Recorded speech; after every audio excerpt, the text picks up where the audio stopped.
In the past vignettes, we had seen the importance of divine revelation, both demonstrated by the history of man, that people or religions that did not have divine revelation were unable to reach the concept of a true supreme being. And so we emphasize the importance of divine revelation, which in the Catholic Church is found in Scripture and the writings of the Fathers of the Church. Keeping in mind that the writings of the Fathers were not really writings of the Fathers or authored by them, but were merely a compilation made by the Fathers of the Church of what Christ had taught the apostles. It was difficult enough for man to reach the concept of God by his reason alone, but burdened by the fall of Adam and Eve, it has become practically impossible to reach the concept of a true God. And so the question now is, was there really a fall? Did Adam and Eve fall? Well, we still have to look for a fossilized apple with 2 bites, but it seems that we shall never discover that. And so we are faced by a dilemma in the sense that we are saying we need divine revelation because of the fall. And how do we know that there was a fall? Because it is written down in divine revelation. Now, that is like the proverbial saying of putting the cart before the horse.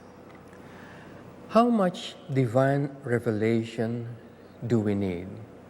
Has God given us too much or too little? In the history of Europe, when Europe was devastated by the war, there was a plan called Marshall Plan that was developed for the reconstruction of Europe. And General Marshall went to Europe, and he would go from one country to another, asking them how much they wanted. So if one said $10 billion, he would give them $10 billion. If another said $8 billion, he would give them $6 billion. And so with God, how much divine revelation did He give us? Well, God was better than General Marshall, and He gave us more than what we needed. A very good example of this, for instance, is the mystery of the Blessed Trinity. It was impossible for man to discover that there are 3 persons in one God. But to be saved, all you need to do was to believe in one God and to please that God.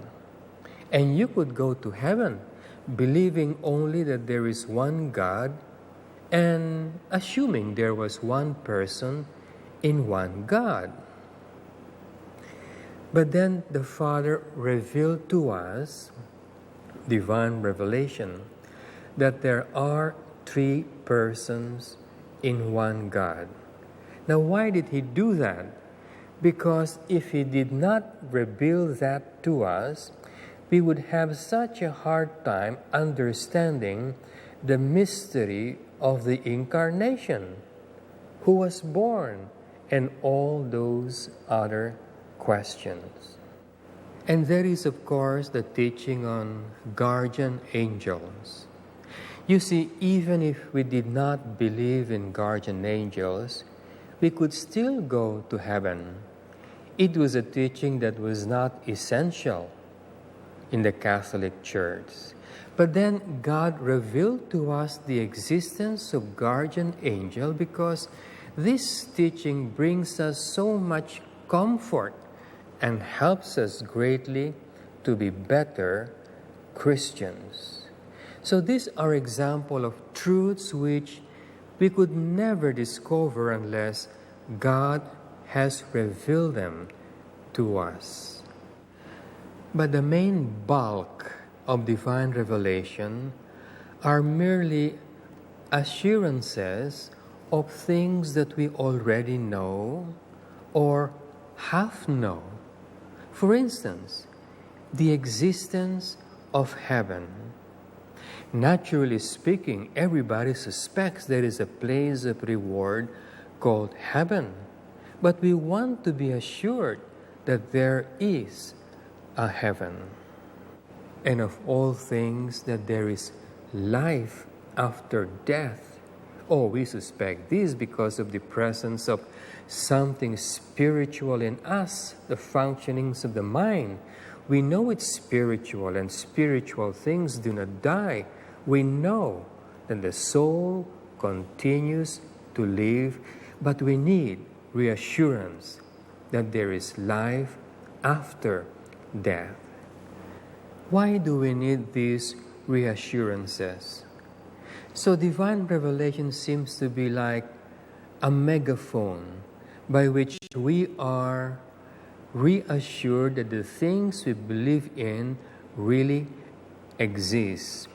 And this need arises because the fallen human nature tend to bring us away from this truth. There is heaven, we know it exists, we want to go to heaven, but human nature, fallen that it is, would like to divorce us from the concept of heaven. We believe that there is a God, but there is always a human nature, fallen, that tells us we must do what we want rather than do the things that God wants. And of course, we are told that there is a life after death, but human nature tells us just to be concerned for our life here on earth.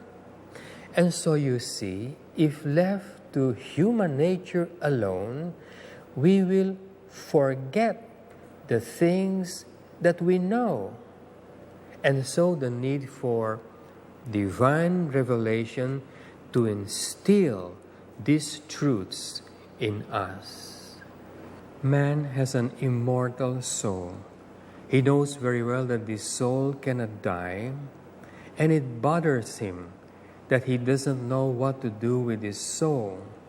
So he believes in God. He believes in the afterlife. He believes his soul will never die.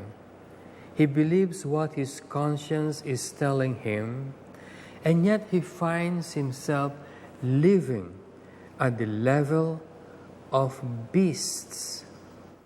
And so he gives himself to silly idolatries and countless taboos, because the moment this person is not assured by divine revelation, he will find himself giving in to spiritualism.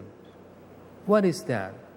He begins to believe that there is such thing as reincarnation, metempsychosis, and all those silly ideas and thoughts, rather than what is truly the right belief.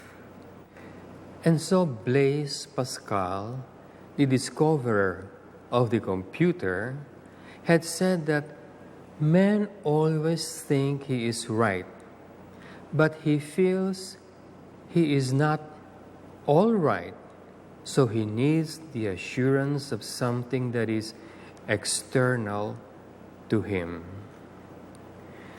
And the Greek philosopher Aristotle says, I would think it would be rather odd, he said, to hear anybody talking about loving Zeus, or the Roman equivalent of Jupiter, because love, by its origin, is the fact that the person who loves expects or hopes to be loved in return. So how can you love a stone statue when you know it is hopeless that this stone would love you in return? It would not be exact to say you love spaghetti, because that plate will never love you in return. And so God would not love us if He didn't hope that we can love Him in return. And so in the Old Testament, God began to love mankind, because the rule is quite simple, that you cannot expect love from someone unless you first love that someone. But in the Old Testament, man could not love God in return, because his lesson on love was not yet finished. He was still learning. The perfection of the lessons in love would end with Jesus Christ. That is why in the Old Testament, the prophets would tell the people to fear God, to seek God, to go back to God, but seldom did they say to love God, precisely because the lesson on love was not yet finished. It is sad that because many Catholics disregard divine revelation, the writings of the Fathers of the Church, they really have never learned how to love God in return. And the same thing had happened to our separated brothers, because they have laid aside the writings of the Fathers of the Church. They have remained ignorant on how to love God. They say it in words, we love God, but there truly is no love. And so divine revelation is precisely this, that God has unveiled before our eyes things that we already know. He simply unveiled it. That's why it is revelation. And the greatest revelation that was given to us by God is the fact that He loved us, and therefore remains one thing. He demands that we love Him in return. God bless you.